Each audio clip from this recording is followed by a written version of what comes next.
राह संघर्ष की जो चलता है, वही संसार को बदलता है। जिसने रातों से है जंग जीती, सुबह सूर्य बनकर वही चमकता है।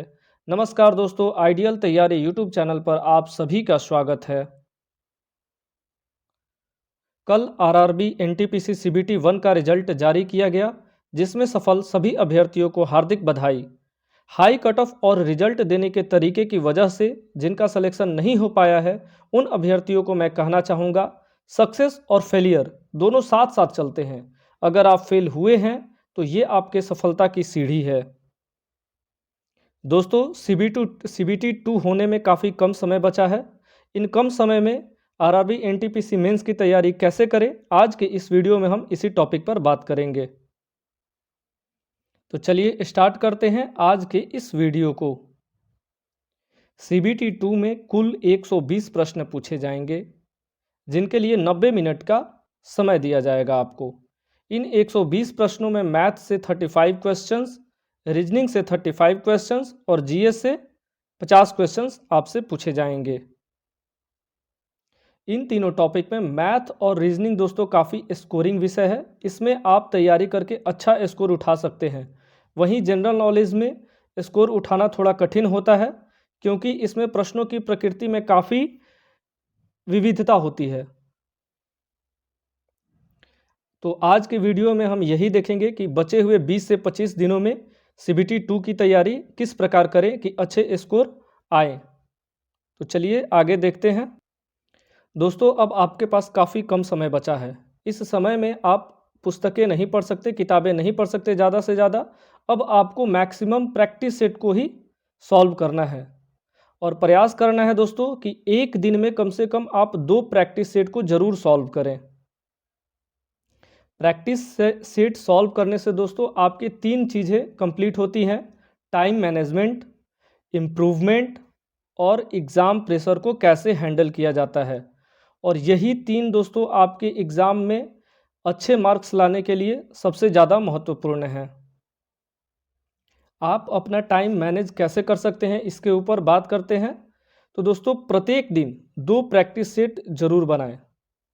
2 प्रैक्टिस सेट बनाना कंपलसरी है, क्योंकि आपके पास टाइम बहुत ही कम है और समय सीमा जो दोस्तों 90 मिनट की दी हुई होती है। आप प्रयास करें कि 80 मिनट में ही आप सेट को बनाएं। 80 या 85 मिनट ही आप एक सेट पे दें और मैथ रीजनिंग का दोस्तों ज़्यादा से ज़्यादा प्रैक्टिस करें, जिससे प्रश्नों को हल करने में कम समय लगे।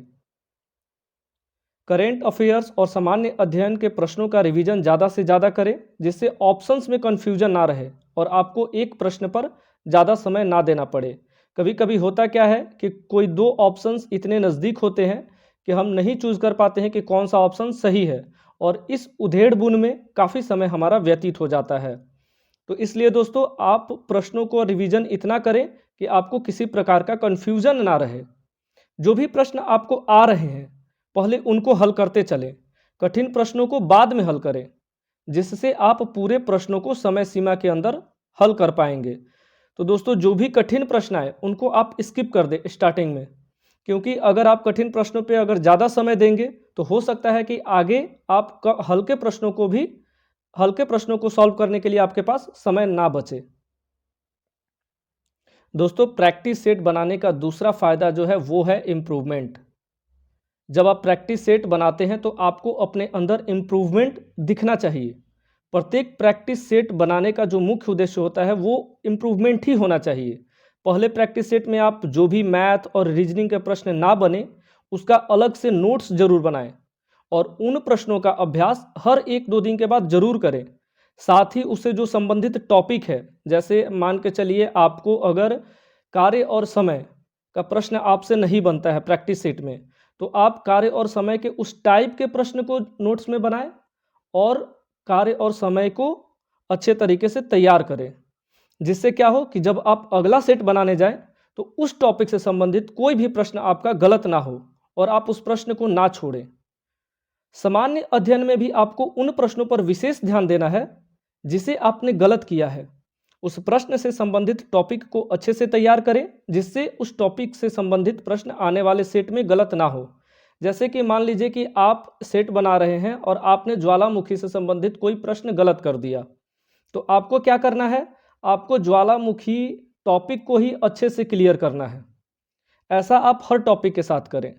वैसे प्रश्न पर फोकस करें जिनको हल करने में आपको ज़्यादा टाइम लग रहा है, चाहे वह मैथ हो, रीजनिंग हो या सामान्य अध्ययन का प्रश्न हो।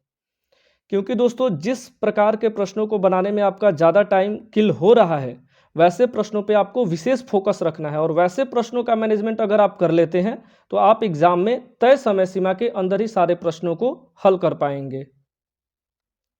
दोस्तों एग्जाम में सबसे महत्वपूर्ण चीज होती है एग्जाम प्रेशर को हैंडल करना। एग्जाम प्रेशर को अगर आपने हैंडल कर लिया तो आप उस एग्जाम में सक्सेस होंगे। एग्जाम में दोस्तों प्रश्न जो होंगे, जो एनटीपीसी सीबीटी 2 में जो प्रश्न आएंगे वो मिक्स करके आएंगे। रीजनिंग का प्रश्न कहीं पूछा जाएगा, उसके बाद जनरल अवेयरनेस का पूछ लिया जाएगा, फिर मैथ का पूछा जाएगा।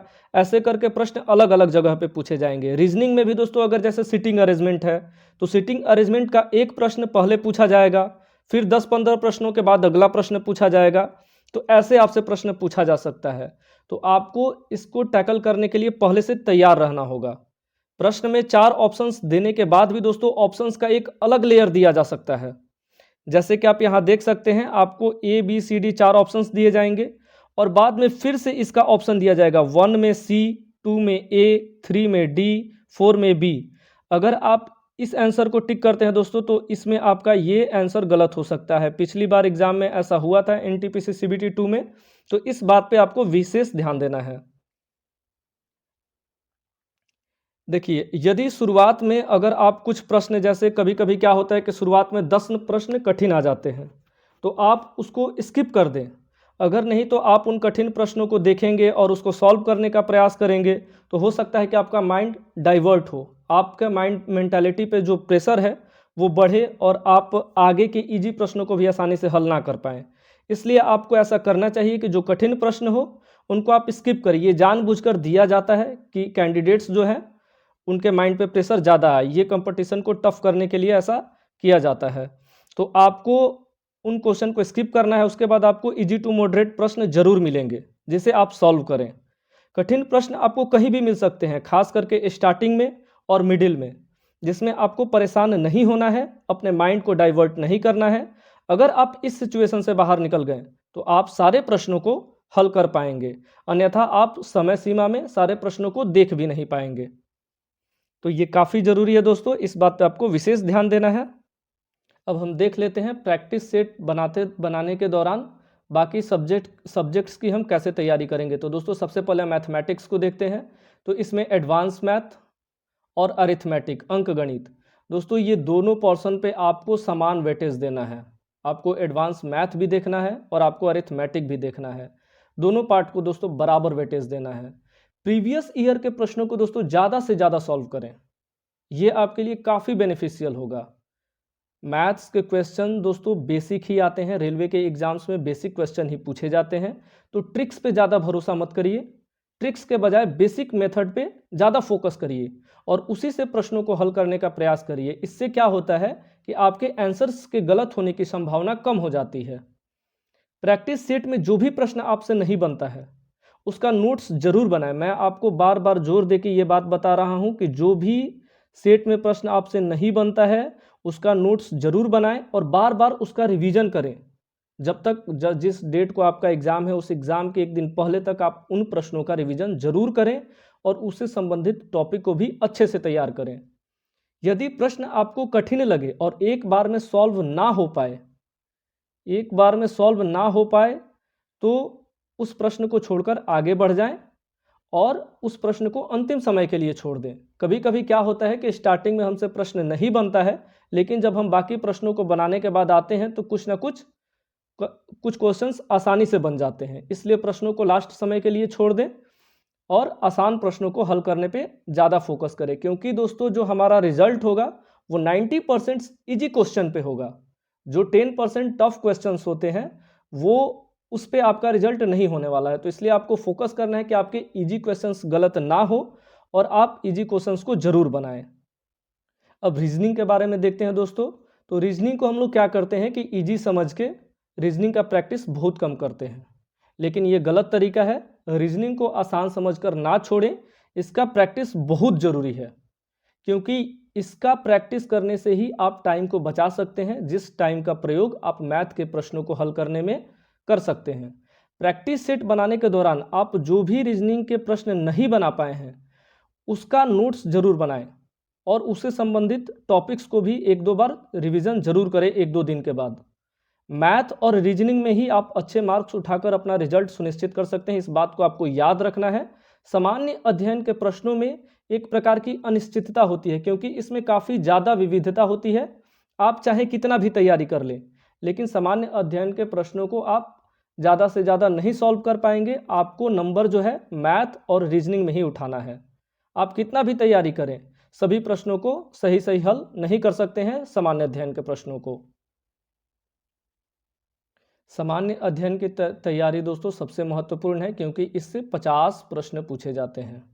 ये काफ़ी महत्वपूर्ण है। अगर इन 50 प्रश्नों में आप 35 भी सही करते हैं तो ये काफ़ी अच्छा स्कोर माना जाएगा, अगर आप 35 भी इसमें करते हैं तो दोस्तों इसमें जो क्लासिफिकेशन है इसको आप देख सकते हैं कि हिस्ट्री से 5 से 6 क्वेश्चंस पूछे जाते हैं। तो आप जो है मॉडर्न हिस्ट्री पे ज़्यादा फोकस करें और एंशिएंट हिस्ट्री पे ज़्यादा फोकस करें, खास करके हड़प्पा सभ्यता, सिंधु सभ्यता, इस पर।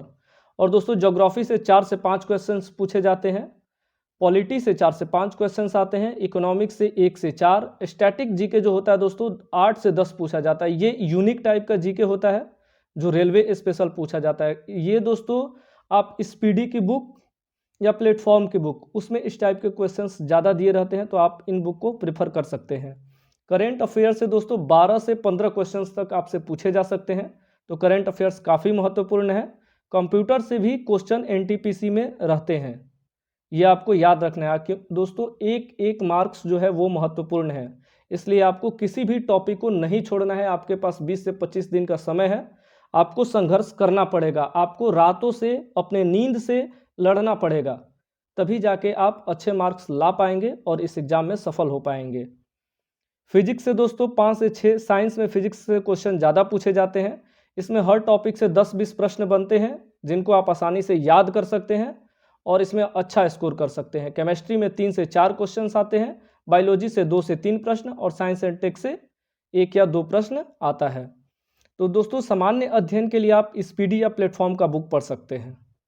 आप जो भी बुक पढ़ें उसको एग्जाम के पहले तक दोस्तों प्रयास करें कि 1-2 बार रिवीजन जरूर हो, क्योंकि करेंट अफेयर्स में क्या होता है कि ऑप्शंस के वजह से ही हम ज़्यादा क्वेश्चन को गलत कर देते हैं, और हमें ज़्यादा से ज़्यादा अगर हम रिवीजन करेंगे, हमारे कंसेप्ट क्लियर होंगे, क्लैरिटी रहेगी, तो हमारे प्रश्न गलत नहीं होंगे। करेंट अफेयर्स के लिए दोस्तों आप स्पीडी की बुक पढ़ सकते हैं, जिसमें पूरे वर्ष के जो 1 लाइनर दिए रहते हैं आप उनको जरूर पढ़िए और बार बार उनका रिवीजन कीजिए, वस्तुनिष्ठ प्रश्नों का अभ्यास करिए। प्रैक्टिस सेट बनाने के दौरान जिस भी टॉपिक के प्रश्न गलत हो उस टॉपिक को अच्छे तरीके से तैयार करें और अगले प्रैक्टिस सेट में उस टॉपिक से संबंधित प्रश्न को गलत ना करें। इससे क्या होगा दोस्तों, इससे आपको इम्प्रूवमेंट आएगा आपके अंदर, जिससे आपका कॉन्फिडेंस लेवल बढ़ेगा और आप एग्जाम में अच्छा स्कोर कर पाएंगे।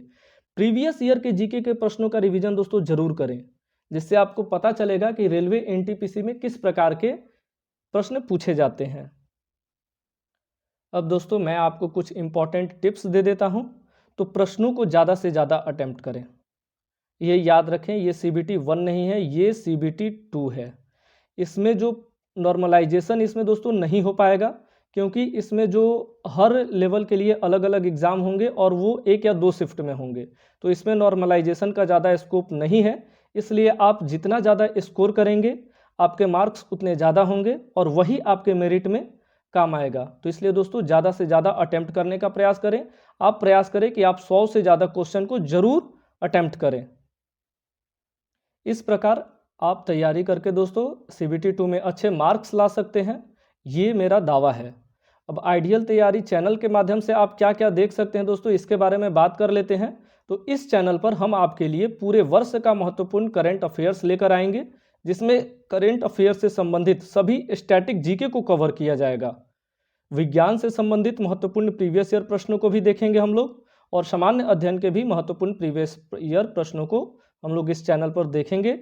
तो दोस्तों इस वीडियो को देखने के लिए बहुत बहुत धन्यवाद। अगर आप इस स्ट्रैटेजी को फॉलो करते हैं तो आपको सफलता जरूर मिलेगी। मिलते हैं अगले वीडियो में। धन्यवाद।